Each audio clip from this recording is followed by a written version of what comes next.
Formal nang sinimula ng House Committee on Justice ang pagdinig para sa impeachment ni Vice President Sara Duterte.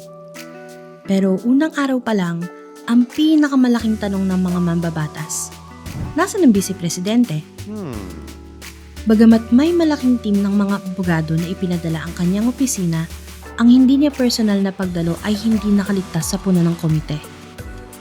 Ipinaalala ng mga mambabatas na ang hindi pakikilahok sa ganitong mga hearing ay maaaring ituring na culpable violation of the Constitution.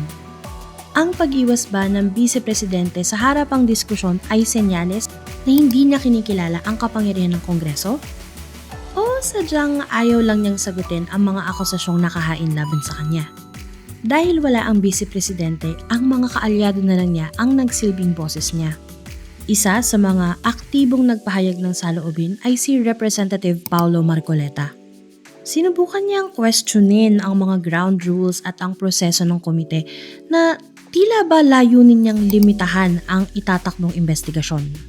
Pero hindi ito pinalampas ni Representative Jervel Luistro.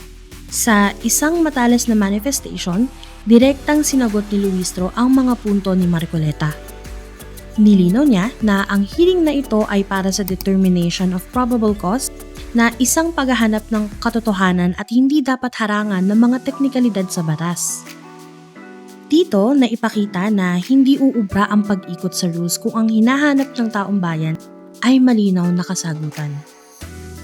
Dahil sa dami ng mga dokumentong hindi maipaliwanag at ang patuloy na pag-iwas ng Vice Presidente sa mga pagdinig, nagpa siya ang komite na maglabas na ng subpoena para kay Attorney Michael Powa. Bilang dating spokesperson at undersecretary na may direktang kinalaman sa mga transaksyon ng OVP, siya ang inaasahang magbibigay ng mga technical na detalye sa paggamit ng pondo ng bayan na hanggang ngayon ay balot pa rin ng katanungan. Hindi na sapat ang mga paliwanag sa papel o ang mga ipinapadalang kinatawan na kulang ang otoridad na sumagot. Malinaw ang naging desisyon ng Kamara. Kailangang humarap ng mga opisyal na may direktang kinalaman sa pondo para matuldukan na ang mga isyong ito. Ang subpoena na ito ay hindi lang isang simpleng imbitasyon. Ito'y isang legal na utos na hindi pwedeng baliwalain ng gano'n na lang. Sa pagtatapos ng unang araw ng pagdinig, ang mensahe ng Kamara ay kristal.